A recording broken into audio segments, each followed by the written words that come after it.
unlikely.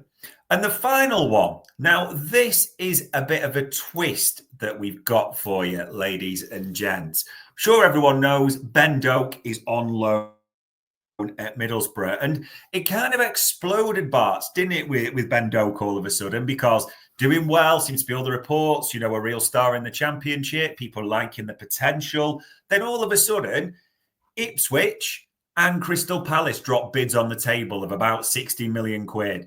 And all of a sudden, all the reports are coming through that Liverpool would consider they want 30. And we know how Liverpool works, shall we say. We know the operating book that maybe Ian Graham spelled out. So we can very much guess what was being put out there at the time. But interestingly, a lot of people have reacted differently on this, Barts. People saying, Ben Doak's a real starlet. You can't sell him at all. He's got potential. People going, nah, the standard for Liverpool's first team, especially as an attacker, look at it right now. This kid's never going to make it. So I'm basically going to throw you almost the impossible loaded gun. Ben Doak, we're going to treat him like as though he wasn't a Liverpool player, but you could see the links. Could or can you see the potential, I suppose, Bart, of Ben Doak getting into the Liverpool squad, even if not the first time, the Liverpool squad next season? Let's see what your stats say. So we look at his minutes. Okay, he has played that's nearly 1,800 minutes for Barter, right? In the Championship, we've said that a few times on TMM. That's a hard league. That really is a hard league because you're basically playing twice a week, up and down the country. No real downtime. We just spoke about the lads having match day +4 because they didn't play midweek. You ain't getting that in the Championship. You're playing game in, game out, and you've got to do it. You've got to do it. Refs are a little bit more English, should we say? So industrial in terms of their dealing of fouls and the rest of it. And it is a lot of cliches chuck in there, but that is what the Championship's like. Yeah. So, you know, Morton and Harvey have both played at that level and had good seasons. So I think that's an important caveat to put in there, right? So, but having said all that, that's a decent amount of minutes for him to be having only 24. How many games they're only bit way through. So there's potential for him to hit maybe even 3,000 minutes, right? My only concern with that is a hell of a jump from 14 minutes the season before, right? Because they don't really count. Reserve minutes don't really count, right? So that's a huge jump in minutes. That's a massive volume for him to consume. The knock-on effect next season could be interesting. It would also be interesting to see whether he can actually manage to do that without getting an injury, all right? I don't want him to get injured. I'm just saying to you, from having less than 100 minutes to 3,000 in next season is massive. That's a huge jump. All right. Yeah. So there's a few little red flags in there. In terms of, so how is he doing stats wise? Right. So this is against. You might think that's a bit harsh. You're comparing him against all the attackers and wingers in the last year, but that's what we do with any TMN. You know that it's the same thing. If you look at your Championship tax, you actually take less off for a Championship player than you would do for Eredivisie and Portugal and I think Bundesliga as well. So they're in or around the same sort of quality, right? So I'd have to double check for you, but I'm pretty certain of that. So defensively, clearances, okay. So he's maybe back on corners, helping to clear the ball. Fine. Yeah. Areas one, we all know how tall Ben Doak is. That is not a surprise that he's down there below. He's also probably he's not given the opportunity to do that because he's just said, go on, just stay out there, lad. We'll use your gas. We'll use your pace on the breakaway from a set play. Okay. Blocks.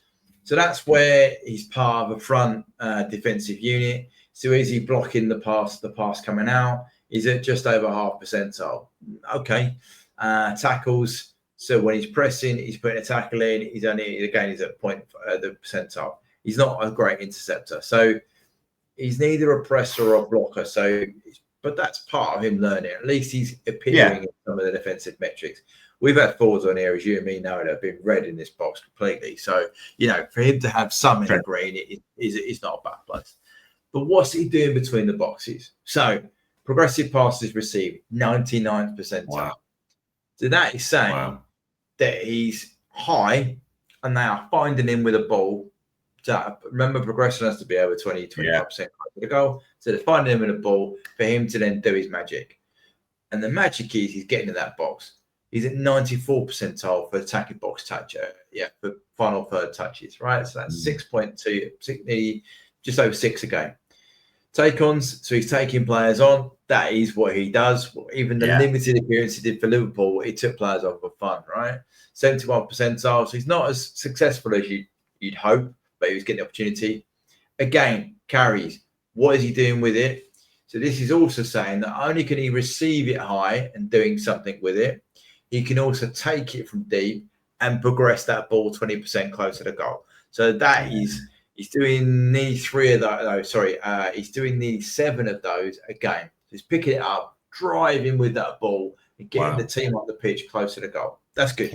Okay, pass completion, 80% for nearly 80% for a wide forward or a forward. That's good. That's good considering, as I said, a marker there, Chiesa, high 60s, 70s. Mo is typically a low 60s, so that's not bad.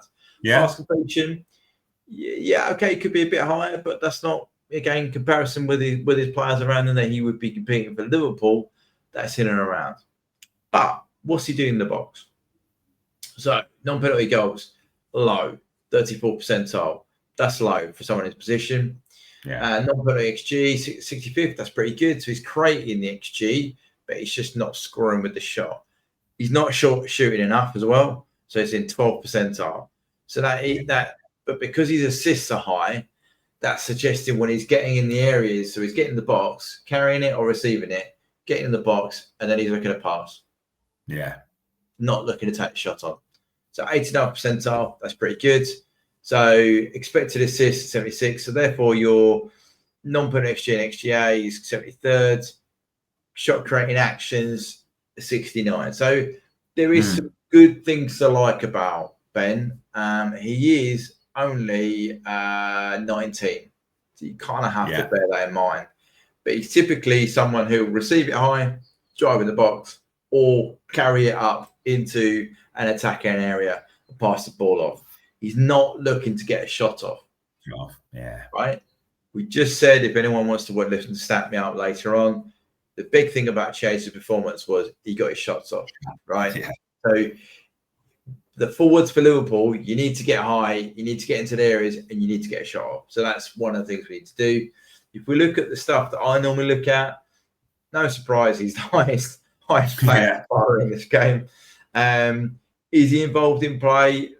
Not really. It's fair to say that's about 3 touches or passes every 15-minute block, which again tells you he's normally quite high. He's involved in anything up to 10 passing chains. Again, that's better than I thought. Thought he'd be in the low end. So that gives you, he's involved in some moves, but his higher percentage is in the fast breakaways, the low percentage. And he does this passing is successful into zone 14. So he's done 3 progressive and successful passes into the areas. So that's not bad considering Borough as a whole in that game didn't make a massive volume. Ben's done okay there. If we look at so what's he looking in terms of where we are? Touches 32, quite good. Pass rate in this game 87, that's pretty good. Duels 30%. But again, from forward, JJ had a 50% in the last game. So a comparison point. Aerials, he's never going to win anything here, so it's not even looking at that, to be fair. Low percentage of our possession. Now, we normally ask our right forward to have a high percentage, relatively high, so 4% is a little bit low. EPV production, about 6. So that's the equivalent of Bradley for us at fullback. Okay, whereas Mo is normally in around the 25s. What's he doing off the ball? So he didn't lose anything in terms of EPV and stopped 6.7. So what's he's doing up there is effective. If we look at what he does off the ball, so this is Barts. So he would be in this area here. He's not registering a lot of actions, but as you saw, his duel rate was low. So therefore that's appearing here as a low amount. So Yeah, there are some things to like about him. Shots outside the box, not something we typically want our forwards to be doing. Want more in the box. Yeah, I think is he in the position that our right winger would be? Yes, check. Right? Does he have the volume of output that we'd expect from one of our out wide forwards? No. Does he do something different to our wide forwards? Yes. So he's carrying the ball long distances, whereas Mo typically comes alive in this area. Mo's not asked to do a lot of this box-to-box stuff anymore. Yeah. So, yeah, and Mo will take a shot off. All of our forwards are asked to take shots on. Ben's not doing that. His shot volume's a bit low. And that would be the concern of mine if you were moving forward with him coming in, would be his shot volume is very low. If you compare him, I don't know what I put him up with. So I compared him with another forward looked at. Yeah. So Ben actually outperforms him in terms of, the shot creating and assist, should we say. But Gittins is better in terms of tackles, interceptions, aerials. He's got more goals. His take-ons is better. So there's some things to look at there. Anyone else? If we look at Cody, so that's a different profile of player. Cody monsters him in terms of the defensive side of the game and the assist and non-penalty XG. But then Ben's doing really well in terms of carries. I think any others we've looked at recently. Look at Diaz. So Diaz is in red. So Ben's actually outperforming Diaz on some of the metrics. But then again, the goals element is where our forwards are typically, and shot creating actions are outperforming Ben. Just as that was a little bit unfair because that's actually a forward.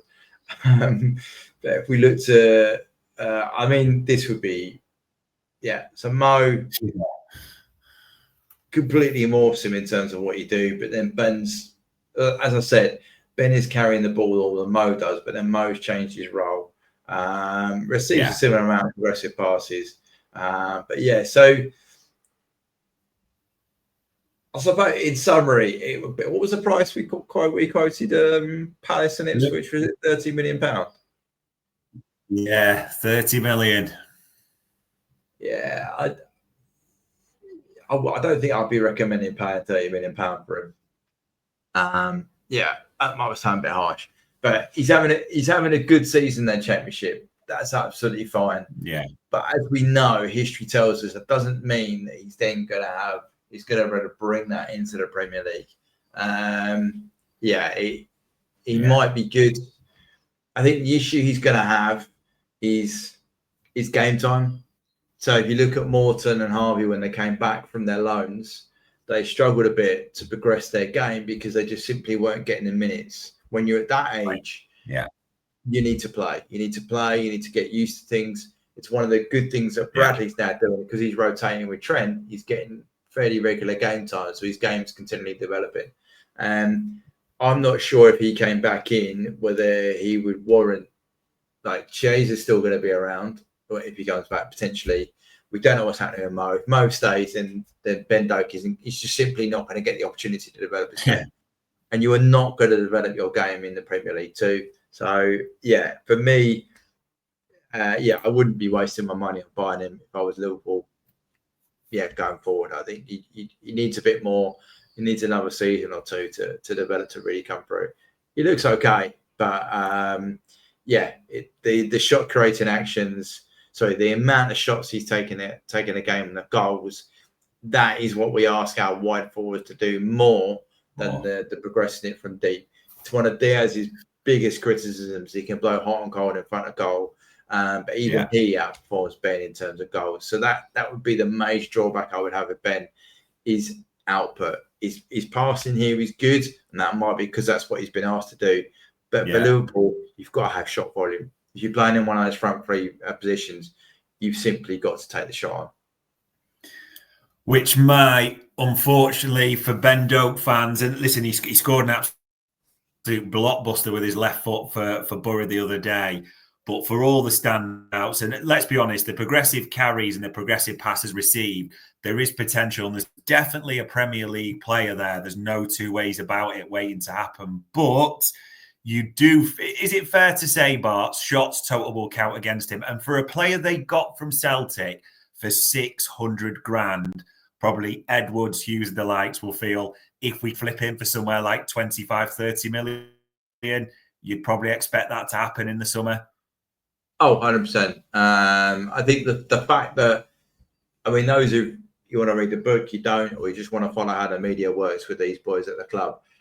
If there were bids in the January transfer window for this player is for sale. Therefore, they've set a line in the sand. I would be shocked if he doesn't leave the club in the summer for between 20 and 30 million pounds. They're not expecting to get 30, but they've had to set their marker there. Yeah. And if you come near that, he's gone. And as you said, you bought him for less than £1 million. You flipped him for a £19 million profit. You booked that all day long. Yeah. So there is a lot to like, and this doesn't make him a bad player. A bit like Doak, as we talked about, there's potential there, but Liverpool first team and Liverpool attackers, you think of how strong that element is for us. It just is near on, not impossible, but difficult to see Ben Doak being a Liverpool forward next season. So there we go, ladies and gents. Ekitike, a lot to like on the stats. Concerns about the price tag, concerns about the physicality, like Diouf as well, concerns about the minutes. 20 million, very meh as we run the stats. There's a lot more to like realistically about your Kirkez's, Ainoris, and many of the ones we've run there on TMM. Ben Doak, a player who progresses the ball well, a player who carries it brilliantly, a player that's doing well in the Championship, a player that can break into Liverpool first team next season. If you asked us to bet, I think somewhere between 20 to 30 million gets that done and tops up the kitty for the summer. But we will have to see on that one. So there we go, ladies and gents. A few comments in the chat panel. We will see what develops again. We only work on the information we get on TMM, and we'll only put them on the docket if we get something that's tangible to link it to. But for providing the stats, for providing the insight, probably breaking a few hearts and interesting a few people as well, Barts, it is much appreciated. No worries, anytime, pal. And ladies and gents, that was another Transfer Market Metrics for Anfield Index.